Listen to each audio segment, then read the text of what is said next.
दरअसल ये सच्चाई है कि पढ़ाई के साथ साथ कुछ एक्स्ट्रा करिकुलर एक्टिविटीज होना चाहिए और हमें लगता है कि हमारी स्कूल इस मामला में कुछ ज्यादा ही एग्रेसिव है, क्योंकि आपने देखा होगा कि हर महीने कुछ न कुछ हम लोग एक्स्ट्रा करिकुलर एक्टिविटीज कराते हैं बच्चों के द्वारा।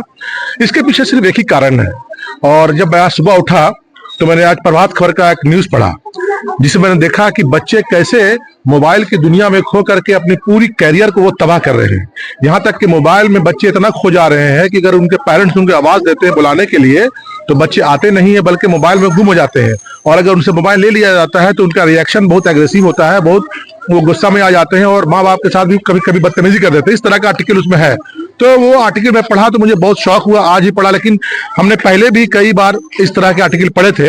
आज प्रभात खबर ने इसको इंडोर्स कर दिया है हमारी इस सोच को कि मोबाइल आज की दुनिया का जहर है।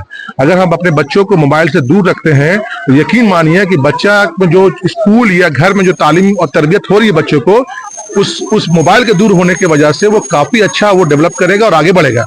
और इसी चीज को ध्यान में रखते हुए रेड सी इंटरनेशनल स्कूल ने हर साल ये कोशिश किया है, क्योंकि हर बार कि हम बच्चों को कैसे पढ़ाई के साथ साथ कुछ एक्स्ट्रा करिकुलर एक्टिविटीज में जोड़े, ताकि बच्चों का जो ध्यान है मोबाइल की दुनिया में, वो मोबाइल की दुनिया से निकल जाए।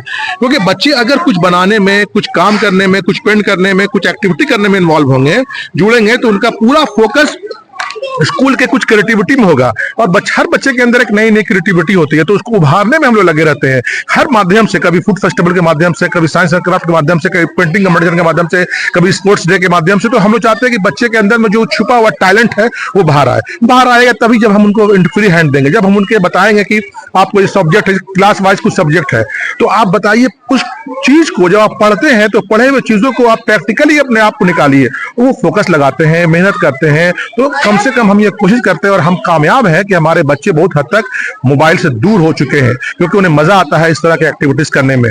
और हमारी ये कोशिश है और हम चाहते भी हैं कि बच्चे हमारे मोबाइल से दूर हो। मैं गार्जियन से, खास करके अपने स्कूल के बच्चों के गार्जियन से रिक्वेस्ट करता हूं कि आप भी घर में बच्चों को मोबाइल ना दे।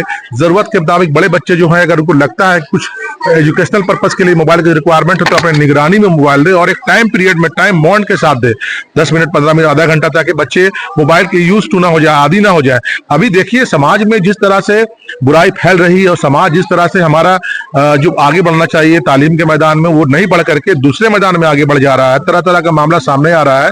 तो सारा मामला जो है वो मोबाइल पे ही डिपेंडेंट हो रहा है, मोबाइल के ही जरिए से हो रहा है। एक ही मकसद है मेरा कि अपने बच्चों को मोबाइल के जैसे जो एक शैतानी आइटम है, और वो उन बच्चों हाथ में चला जाता है जो हाथ कंट्रोल नहीं कर पाते हैं। जो बच्चे कंट्रोल नहीं कर पाते, कि बच्चा का माइंड ऐसा है कि कुछ भी देंगे बच्चों को तो बच्चा मोबाइल खोएगा। और मोबाइल का सबसे खतरनाक बात क्या है, अगर इंटरनेट यूज कर रहा है कोई बच्चा, तो जो बच्चा इंटरनेट में जो चीज देखना चाहता है, अगर गलती से कोई एक टॉपिक उसने सेलेक्ट किया, तो नेट उसको जो है, इंटेलिजेंट आर्टिफिशियल जो है, उसके बच्चे को माइंड को पढ़ लेती है।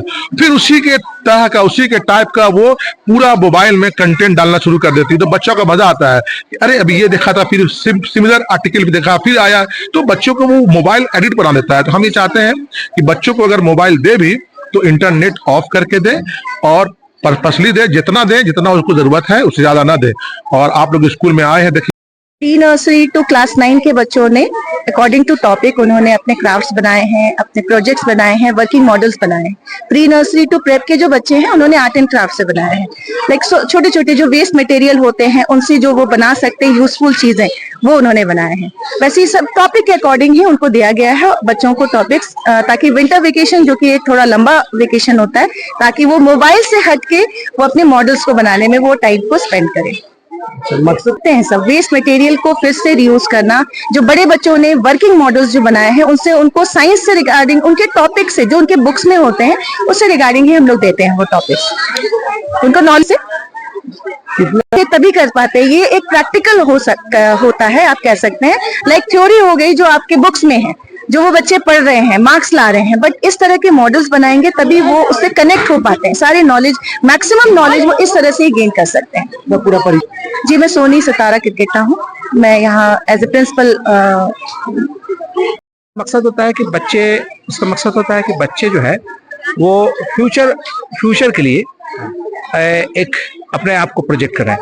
ये जो उनका क्वालिटी टाइम जो वेस्ट होता है आज मोबाइल के देखने में और उसमें, तो हम लोगों ने काफी पहले उनको ये टॉपिक्स दे दिया था कि उस पर करें वो काम। तो वो अपना टाइम इस तरफ इन्वेस्ट करते हैं, क्योंकि यही तो हमारे फ्यूचर की जनरेशन ही हमारा भविष्य का निर्माण करेगी।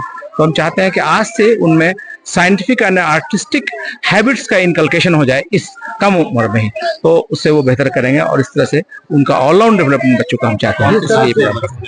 जी, किस क्लास के बच्चों ने सभी क्लास के फ्रॉम प्री नर्सरी टू 9 के बच्चे ने पार्टिसिपेट किया है। जिस तरह से बच्चे जो है मोबाइल की दुनिया में जा रहे हैं, हम लोग चाहते हैं कि स्कूल की तरफ से कम मोबाइल का यूज करें हमारे बच्चे। हम अपना ज्यादा से ज्यादा काम ऑफलाइन मोड में करते हैं। क्लासेस भी हम ये जो छुट्टी हुई इसकी डीसी के ऑर्डर से जारी की, उसमें भी हमने ऑनलाइन क्लास नहीं चलाया, इसलिए कि एक बार मोबाइल से बच्चे ज्यादा यूज टू हो जाते हैं तो फिर उनको वापस करना मुश्किल होता है।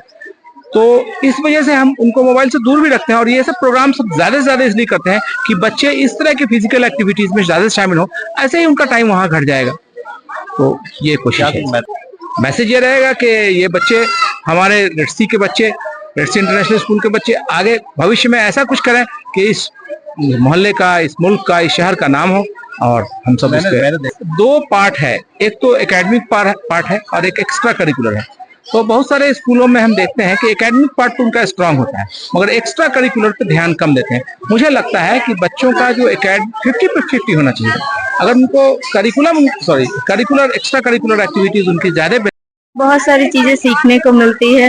जैसे प्री नर्सरी से प्रेप तक हमने आर्ट एंड क्राफ्ट रखा है, जिसमें अलग अलग तरह के मॉडल्स हमने दिए हैं, क्राफ्ट दिए हैं बच्चों को बनाने के लिए, जिसमें पेरेंट्स ने भी काफी हेल्प की है। हमने विंटर वेकेशन से पहले ही ये टॉपिक्स उनको दे दिए थे ताकि वेकेशन में बच्चे ज्यादा से ज्यादा समय अपना मोबाइल एंड गेम्स में लगाते, वो टाइम वो लोग यूटिलाइज करें इन टॉपिक्स को, इन मॉडल्स को बनाने में, इन क्राफ्ट को बनाने में, वो लोग उसको यूटिलाइज करें। और ये जो भी क्राफ्ट हमने दिया वो सारे वेस्ट मटेरियल्स थे ताकि बच्चों को पता चले कि कोई भी चीज वेस्ट नहीं होती है। जो भी चीज वेस्ट है उससे भी हम लोग काफी क्रिएटिव चीजें बना सकते हैं। जो भी हमने टॉपिक्स दिया था उसमें बच्चों ने बहुत अच्छा प्रेजेंटेशन दिया है, पेरेंट्स ने काफी हेल्प किया है बच्चों को ये सारी चीजें बनाने में।